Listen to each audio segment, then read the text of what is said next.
یہ چند سکوں کی بوٹی کی اتنی حفاظت کرتے ہیں، اور ہم اتنی بڑی مطلب ہے کہ ہماری مطلب ہے کہ بیوی کو ہم اسکوٹر کو بے پردہ لے کر نکلتے ہیں، ہم شاپنگ سینٹر لے جاتے ہیں، ہم بالکل اس کو آراستہ کر کے فلموں میں لے جائیں. نہیں ایمان سے یعنی کہ پتہ نہیں یہ ہمت کیسے ہوتی ہے، لوگ ہمت کیسے، جرأت کی بات بہت بڑی.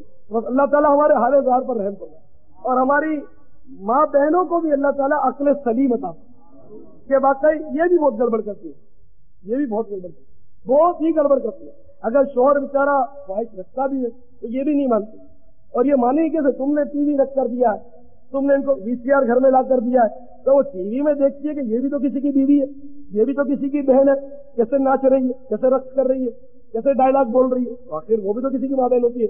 تو وہاں آج کل تو بھائی دور بڑا ترقی کر گیا، تو ہمیں کیوں چار دیواری میں مقید کرتے ہو. تو ایسا لٹریچر ہم نے گھروں میں لا کر دیا. تو یہ ایک ایسی جہنم کی ہولناک مطلب کہ شعبہ ہے کہ جس سے جہنم بھی پناہ ہے. ایسی خطرناک آگ، سانپ و بچھو، اس میں جو نمازوں کو برباد کرتے ہیں، بے نمازی تو ہے ہی، مطلب یہ کہ نماز قضا کر دیتے، بے جماعت کرتے، سستیاں کرتے طرح طرح کی، ان کے لیے یہ عذاب ہے. جہنم خود سے پناہ. بے وقوف لوگ کہتے کہ صاحب جنت میں جا کر کیا کریں گے، جہنم میں تو وہ ایکٹر بھی ہوگا، وہ ایکٹریس بھی ہوگی، فلاں بھی ہوگا، فلاں بھی ہوگا. نعوذ باللہ، ایسے بھی لوگ کہتے ہیں. اللہ کے عذاب سے ڈرنا چاہیے.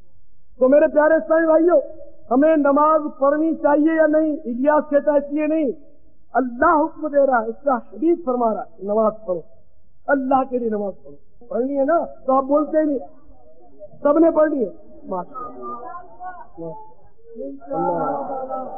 بے پردگی کا بھی کچھ مطلب ہونا چاہیے. تو میں اپنی بہنوں کے لیے کچھ عرض کروں جو بے پردگی کرتی ہیں، ان کے لیے کیا کیا عذاب ہے، اور ہمارے بھائی بھی سنیں. جیسے ہمارے بھائیوں کے لیے بڑی معلومات ہے کہ وہ بھی اپنے گھر میں اپنی خواتین جن کی چلتی ہے. اب یہ کہ یہ منڈے جو اپنی ماؤں سے اور بہنوں سے لڑتے ہیں نا، تو یہ منڈے نہ لڑیں، بلکہ جو بڑے بڑے شادی شدہ جو بزرگ ہیں وہ اپنے اپنے گھر میں مطلب پردے کو نافذ کریں. بچے کر نہیں سکتے، وہ زیادہ گالیاں سنیں گے، پھر پتہ کیا ہوگا، آپ زیادہ سختی کرو گے کہ نیل پالش مت لگا، پاؤڈر لگا کر بازار میں مت جا، میم صاحب مت بن، تو پھر یہ آپ کو اجتماع میں آنے بھی نہیں دیں گے کہ اچھا یہ وہاں جا کر سیکھتا ہے. تو نہ رہے بانس نہ بجے بانسری، تو آپ کا پتہ ہی کر دیا گا. تو آپ بالکل بولے نہیں، اور بڑے وہ چھوڑے نہیں اپنی عورتوں کو، دونوں ہی طرف دیکھتے، بچے بولے نہیں، بڑے چھوڑے نہیں، ٹھیک ہے نا. اور یہ پہلے میں عرض کروں کہ میں کہتا ہوں اس لیے نہیں، اللہ رسول کا حکم ہے، اس لیے آپ کو یہ کرنا ہے، ٹھیک ہے نا. اور جو بہنیں سن رہی ہیں وہ بھی کان کھول کر سن لیں. مولا علی مشکل کشا کرم اللہ وجہ الکریم اور سیدتنا فاطمہ الزہرا رضی اللہ تعالیٰ عنہا ایک بار سرکار مدینہ صلی اللہ تعالیٰ علیہ وسلم کی خدمت بابرکت میں حاضر ہوئے. سرکار مدینہ صلی اللہ تعالیٰ علیہ وسلم نہایت ہی افسردہ اور آنکھوں سے آنسو جاری. یہ بڑے غور سے سنیے واقعہ، اور اس کو مطلب نوٹ بھی کر لیں اگر ہو سکے تو، بہت آپ کو مطلب انشاءاللہ میں معلومات ہوگی. تو میں سیدھا باتیں جو میرے طور پر بیان کر سکوں گا اس کو عرض کرتا ہوں. خلاصہ ہے. تو دونوں جب حاضر ہوئے، سرکار رو رہے ہیں. سرکار مدینہ صلی اللہ تعالیٰ علیہ وسلم کی خدمت میں عرض کیا، سرکار آپ کیوں رو رہے ہیں؟ ارشاد فرمایا کہ شب معراج میں نے عورتوں کا جو عذاب دیکھا ہے، اور آج وہ عذاب مجھے یاد آ رہا ہے، اور اس وجہ سے میں رو رہا ہوں. صلی اللہ تعالیٰ. تو عرض کیا سرکار ہمیں بھی ارشاد فرمائیے کہ آخر وہ کون سا عذاب ہے اور کیوں ہو رہا تھا جس نے آپ کو رلا دیا. تو سرکار مدینہ صلی اللہ تعالیٰ علیہ وسلم نے فرمایا کہ میں نے کچھ عورتوں کی حالت دیکھی جس نے مجھے رلایا. اس میں چند عرض کر رہا ہوں. ایک عورت بالوں سے لٹک رہی تھی، بال مطلب اوپر اٹھائے ہوئے، اور وہ لٹک رہی تھی، اور دماغ اس کا کھول رہا تھا. کیا فرماتے؟ بالوں سے پکڑ کر اس کو لٹکایا ہوا تھا اور دماغ اس کا کھول رہا تھا. تو میری خدمت میں عرض کیا گیا، سرکار فرماتے کہ یہ وہ عورت ہے جو اپنے بال غیروں سے چھپاتی نہیں تھی. تو پتہ یہ چلا کہ بال کا بھی پردہ ہے. عورت اپنے بال نہیں ظاہر کر غیر مرد کے آگے، یہاں تک کہ اپنے پیر سے بھی پردہ. ہاں، ماں باپ سے پردہ نہیں ہے، شوہر سے تو پردے کا بات نہیں ہے، بھائی سے بھی چلو بال دیکھ سکتا ہے، بھائی بھی. ہاں، دیور نہیں دیکھ سکتا. دیور اور بھابھی کا تو سخت پردہ ہے. حدیث میں آیا کہ دیور تو موت ہے، موت، دیور موت ہے. تو بھابھی اور دیور کا تو اچل بالکل فری ہے، بالکل بے تکل، حرام. بالکل دیور اور بھابھی کا پردہ ہے، کسی کو پتہ ہی نہیں کہ پردہ ہے، دونوں طرف سے گناہ ہوگا. تو بال جو غیروں کے آگے ظاہر کرتی ہے، اس کا عذاب یہ ہوا کہ بالوں سے لٹکایا جائے گا گویا، اور دماغ اس کا پتیلی کی طرح کھولتا ہو. آج ذرا سا سر درد ہوتا ہے تو بام لے آؤ، ساری رات ہم دھوکنے کی طرف سانس چلاتے سر درد، اور جب دماغ پتیلی کی طرح کھولے گا کوئی سر دبانے والا نہیں ہوگا، بام لگانے والا نہیں ہوگا، دلاسا تسلی دینے والا نہیں ہوگا، پھر کیا ہوگا؟ آج شیفون اور جارجٹ کے دوپٹے ہماری بہنیں اوڑھ کر عورتی نگاہ گلے میں ڈال کے نکلتی ہیں، اوڑھے جب بھی پردہ کہ بال اس سے جھلکتے۔ تو نماز بھی جب ہماری بہنیں پڑھا کریں تو دھیان رکھے کہ چادر موٹی ہو، پتلی چادر نہ ہو، جیسے یہ ململ کی چادر سے بھی نماز نہیں پڑھ سکتے، ململ میں بال نظر آتے، جھلکتے ہیں بال، یہی چمکتی ہے، تو موٹی چادر ہو، مطلب کوئی بھی کپڑا ہو لٹھا وٹھا، تو اس سے مطلب یہ کہ بال بالکل نماز میں چھپانے فرض ہے، ٹھیک ہے۔ کچھ عورتوں کو سرکار فرماتے ہیں، میں نے ملاحظہ فرمایا کہ زبان ان کی پکڑ کے ان کو لٹکایا ہوا تھا، پھر ہاتھ بھی بندھے ہوئے تھے کہ تڑپ بھی، تو جو عورت زبان کے بل لٹکی ہوئی تھی، کمر پر ہاتھ بندھے ہوئے تھے، اس کی سزا یہ تھی، سرکار فرماتے ہیں صلی اللہ تعالی علیہ وسلم، کہ یہ اپنے شوہر کو زبان سے تکلیف دیتی تھی۔ آج اتنی بڑی زبان ہے عورتوں کی، ذرا بیچارہ تھکا ہار آیا تو اس کو تو دلاسے کی ٹھنڈا پانی پلانے کی ضرورت تھی، اس سے شروع کر دی میرے لیے وہ نہیں لایا اور ساڑی نہیں لایا، پورا جتنے چلی جاتی ہوں میں کہہ جاتی ہوں۔ آج کل تو یہی ہو رہا ہے، شوہر نے چونکہ شوہر سنتوں کا پابند نہیں، اس لیے وہ سر پر چڑھ کر بولتی ہے، تو جو شوہر کے سامنے زبان کھولتی ہے وہ میری بہن سن لے کہ کل ایسا نہ ہو کہ زبان سے اس کو لٹکا دیا جائے اور ہاتھ کمر پر باندھ دیے جائے۔ توبہ توبہ، تو اپنے شوہر کو راضی کر لیں۔ کچھ عورتیں ایسی تھی جو لٹکی ہوئی ہیں، ہاتھ پاؤں اس کے پیشانی کی طرف بندھے ہوئے، ہاتھ اور پاؤں بندھے ہوئے لٹکی ہوئی، اور سانپ بچھو اس پر مسلط ہے، سانپ و بچھو بندھی ہوئی ہوگی۔ اس کا سبب یہ تھا کہ وہ نہ وضو کرتی تھی نہ غسل کرتی تھی، اور باوجود قدرت نماز نہیں پڑھتی تھی، اس کا یہ عذاب، بے نمازی عورت کا گویا یہ عذاب۔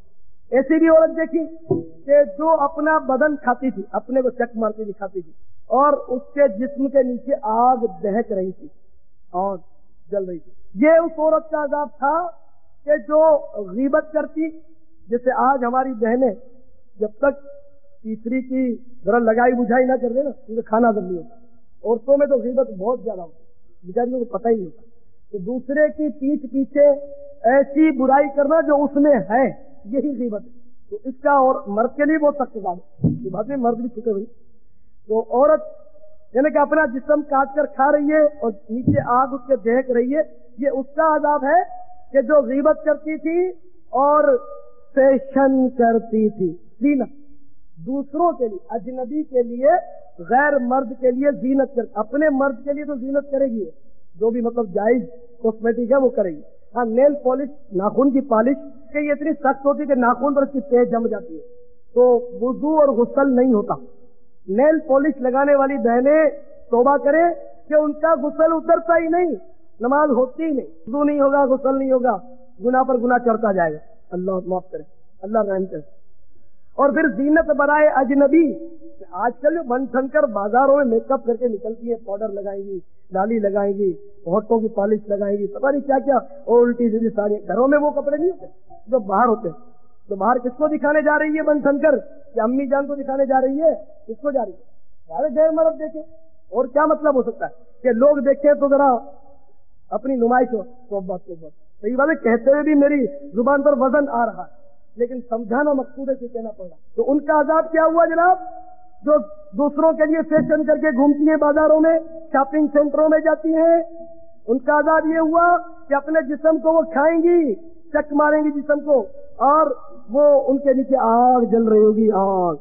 اگر آگ برداشت کرنے کی ہمت ہے کہ میں برداشت کر لوں گی، تو محترمہ ذرا چولہا جب گرم ہو، روٹی پکا رہی ہو، ذرا توے پر ہاتھ رکھ کے دیکھ لینا، چلو توے پر ہاتھ نہیں رکھنا، توے سے تھوڑا اوپر تھوڑی دیر کے لیے ہاتھ رکھ لینا، تھوڑی دیر کے 2 منٹ، توے سے اوپر ذرا تھوڑا ہاتھ رکھ لینا، تو بھاؤ پتا چل جائے گا کہ کتنی آگ برداشت ہوگی۔ اتنی بڑی آگ اگر اوپر جل رہی ہو تو جل بن کر کبابی ہو جانا پڑے گا، تو اللہ تعالیٰ کرم فرمائے۔ ایک اور عذاب بھی مطلب اسی کے لیے ہے، جو مطلب دوسروں کے لیے زینت کرتی ہے اور اپنے جسم کی غیر مردوں کے سامنے نمائش کرتی ہے، جیسے آج کل ڈراموں میں، فلموں میں تو یہی ہوتا ہے، وہ تو مردوں کے لیے ہی نمائش کرتی ہے۔ تو یہ کہ جو اس طرح فیشن کرتی ہیں دوسروں کے آگے، تو اس کی ایک مطلب سزا یہ بھی ہے کہ اس کا جسم آگ کی قینچی سے کاٹا جائے گا۔ سرکار نے دیکھا کہ آگ کی قینچی سے کاٹا جا رہا تھا ایسی عورت کا جسم، تو میرے پیارے بھائیوں اور میری پیاری اسلامی بہنوں، جھوٹ بچے کے سامنے بھی نہیں بول سکتی۔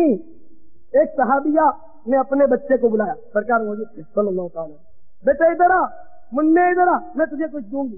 مدینے کا واقعہ، تو مدینے کا منع ہی تھا بھائی، منع ادھر آ، میں تجھے کچھ دوں گی۔ سرکار موجود تھے صلی اللہ تعالی، سرکار نے اس سے فرمایا محترمہ کیا دو گی؟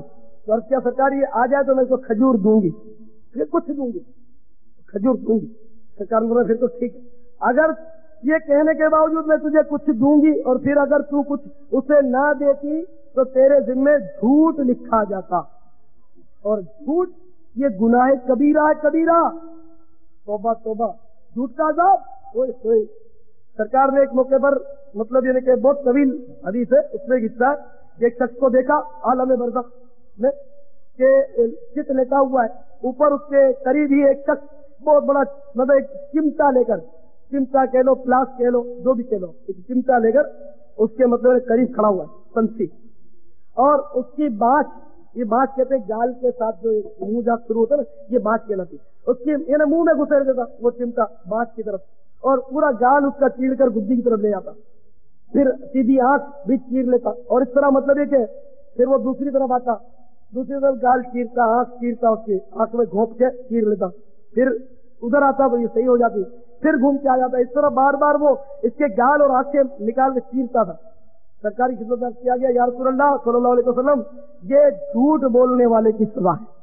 جھوٹ آج تو بڑا مزہ آتا ہے جھوٹ بولنے میں، آج تو بطور لطیفہ ہر ایک جھوٹ بولتا ہے، دوسرے کو ہنسانے کے لیے جھوٹ بولتا ہے، فن ہے آج کل جھوٹ بولنا، جو بیچارہ سچ سچ بات بتا دیا کرے اس کو تو آج لوگ کہتے ہیں اللہ والا ہے، اللہ والا ہے نہیں، تعریف نہیں، بیوقوف ہے، تو دنیا میں رہنا ہی نہیں آتا، اللہ والا ہے تو واہ، یہ تو بول دیتا ہے کہ صاحب میرے کو اتنا نفع ہے اور رنگ کپڑے کا کچا ہے۔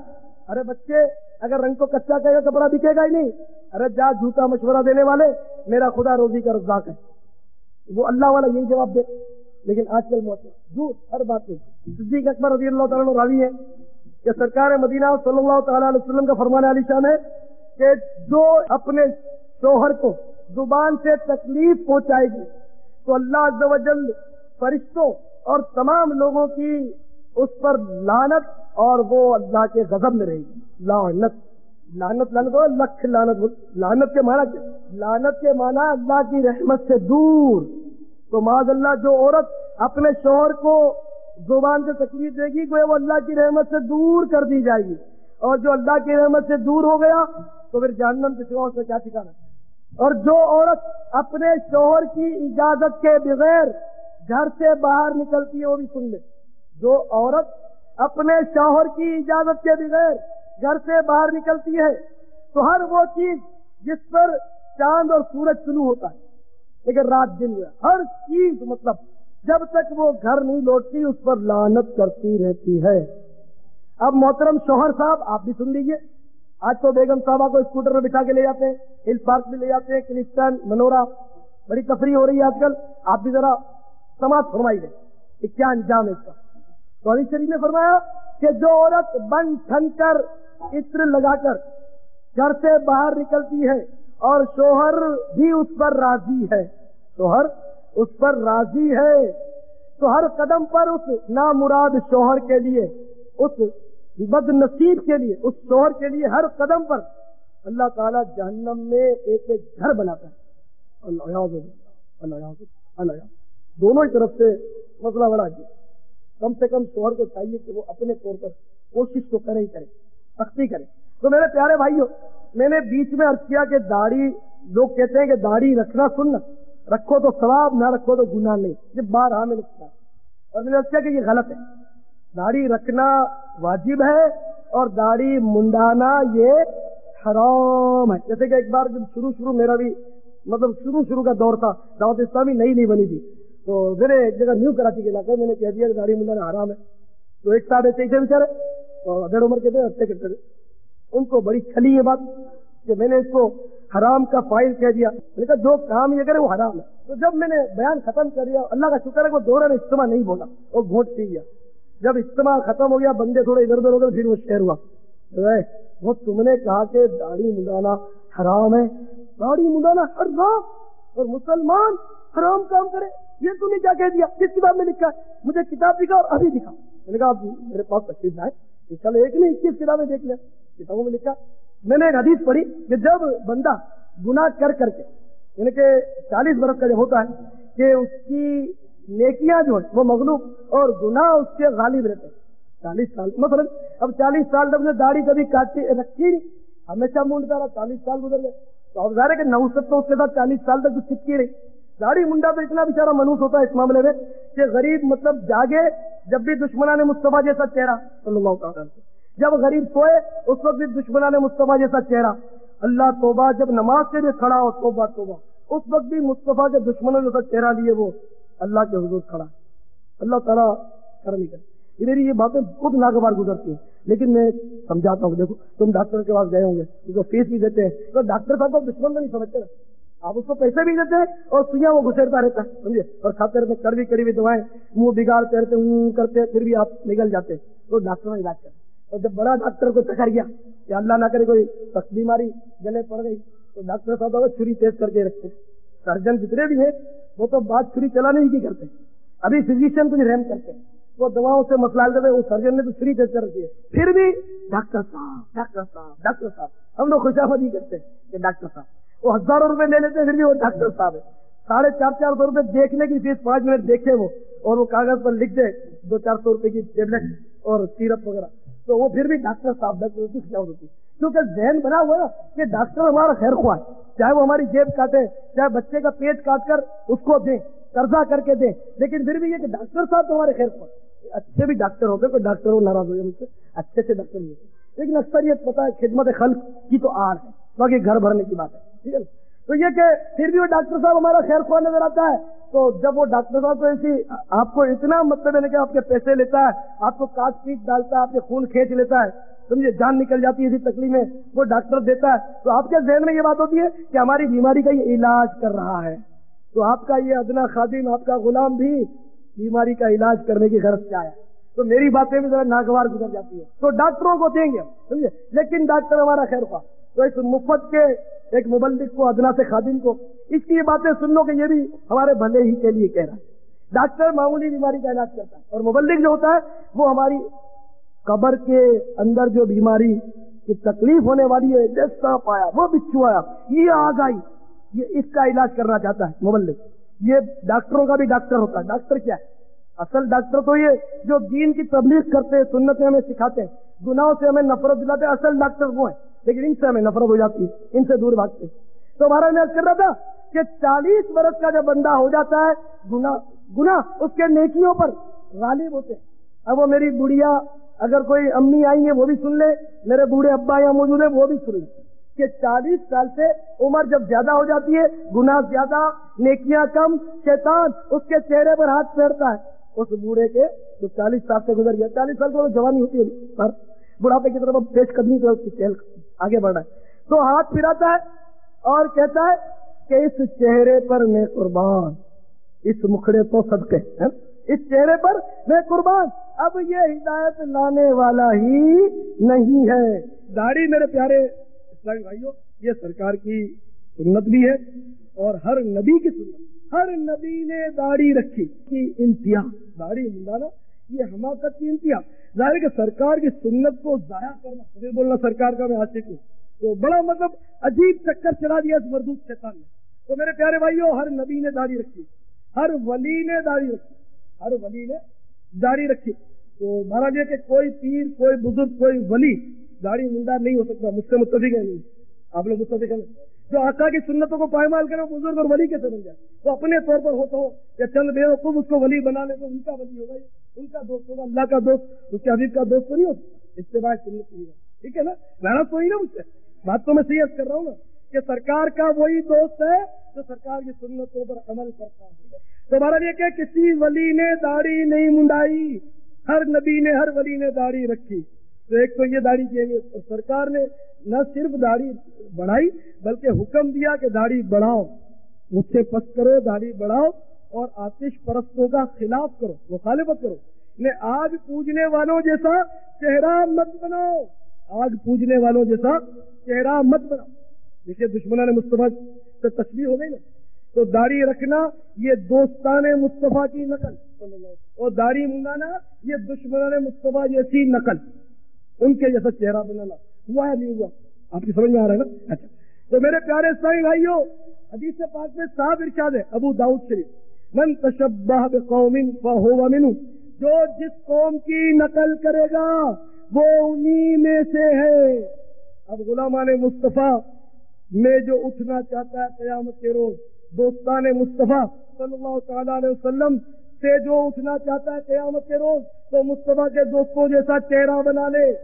جس کو آتش پرست اچھے لگتے ہیں، انگریزی فیشن اچھا لگتا ہے، شیطان سے پیار آتا ہے، ٹھیک ہے، اس کے لیے دعا ہی ہو سکتی ہے اگر ایسی ضد ہے کہ ہم نہ سدھرے ہیں نہ سدھریں گے، قسم کھائی ہے۔ تو بہرحال یہ کہ میرے پیارے بھائیوں، یہ طے ہو گیا کہ شیطان کی کوئی بات نہیں مانی، تو یہ گھمائے گا آپ کو، لیکن آپ کو رہنا ماحول میں، کیونکہ حدیث شریف میں آتا ہے کہ جو بکری ریوڑ سے الگ ہوتی ہے اس پر بھیڑیا حملہ کرتا ہے، تو جو بندہ الگ ہوتا ہے شیطان جلدی اس کو بہکاتا ہے۔ جب وہ ماحول میں ہوتا ہے شیطان ذرا سوچ کر ہاتھ ڈالتا ہے کہ اگر اس کو میں نے نماز قضا کروا دی تو کبھی تو اس کا دوست پوچھے گا یار تو فجر میں نظر کیوں نہیں آتا، بولا آنکھ نہیں گزر میں اٹھایا دوں گا، یہ بندوبست ماحول میں ہو جاتا ہے۔ تو اسی طرح داڑھی یہ آپ نے رکھ لی تو ماحول میں رہو گے تو دوسرے داڑھی والوں کو دیکھ کے ذرا جھارت بندی رہے گی، ذرا ہمت رہے گی، اور اگر آپ آگے پیچھے کرو گے تو وہ ذرا سمجھا بھی دے گا انشاءاللہ محبت سے پیار سے۔ تو ماحول کی بڑی برکتیں ہوتی ہیں، تو ہمارا لیے کہ ماحول میں رہ کر انشاءاللہ اس سنت کو سیکھیں گے۔ میری بہنوں، اگر آپ میں سے خدا نہ خاصہ کوئی ایسی بہن ہے میری کہ جو اجتماع میں نہیں آنے دیتی، اگر پپو کو اسلام کی تعلیم نہیں دلائی، سنتیں نہیں سکھائی، تو وہ تمہیں تو صحیح کر دے گا بڑا ہو کر، لیکن یہ کہ اس کی بھی آخرت بیچاری خراب ہوگی تمہیں سپا کر، تو بہت برا ہوگا، یہ بھی برباد ہوگا، تم بھی برباد ہوگی۔ تو خدا کے واسطے اپنی اولاد کو مت روکا کرو اجتماع، بیچارے دین سیکھ لیں۔ آپ کیا خیال ہے نا؟ آپ بھی آئیں، تو مردوں کا تو آپ باپ ہیں تو تشریف لائیں، اب ماں ہے تو اپنے بیٹے کو بھیج کر اس سے سن لیا کریں کہ بیٹے کیا کیا سیکھا ہے، یہ بھی تو طریقہ ہوتا ہے۔ تو اس طرح مطلب یہ کہ مہربانی کر کے کوئی ماں اپنے بچے کو نہ روک، سب کے سب آئیں، شیطان آپ کو روکے گا ہاتھ چھڑا کر، جھٹکا دے کر، ہزار کام چھوڑ کر۔ دیکھیں نا دنیا کے کام تو بڑے چھوٹتے نہیں، دم میں کام ہی کام ہے۔ تو دین سیکھنا، سنت سیکھنا کیا یہ کوئی کام نہیں ہے کہ فرصت کے وقت ہی سیکھا جائے؟ تو دین کیا فرصت والوں کے لیے رہ گیا؟ کیا مر کر تمہیں نہیں جانا، فرصت والا مرے گا؟ یاد رکھیے سیٹھ جی کو فکر تھی ایک ایک کے 10 کیجیے، موت آ پہنچی کہ حضرت جان واپس کیجیے، کیا کروں؟ تو اب 12 جمعرات مدنی آقا کے نام پر، 12ویں والے آقا کے نام پر 12 جمعرات اجتماع کے لیے میں آنا ہے۔ اب جذبہ پتہ چلے گا آپ کا، تو اللہ تعالیٰ ہم سب کو توفیق دے۔ بہرحال 12 اور 13 تو کرنی ہے پوری انشاءاللہ، لیکن بہرحال یہ تو یہ کہ انشاءاللہ عادت پڑ جائے گی تو ہمیشہ زندگی بھراتے رہیں گے۔ اللہ تعالیٰ ہم سب کو پیارے حبیب صلی اللہ تعالیٰ علیہ وسلم کی سنت پر عمل کرنے کی توفیق عطا فرمائے۔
مجھے اپنی اور ساری دنیا کے لوگوں کی اصلاح کی کوشش کرنی ہے۔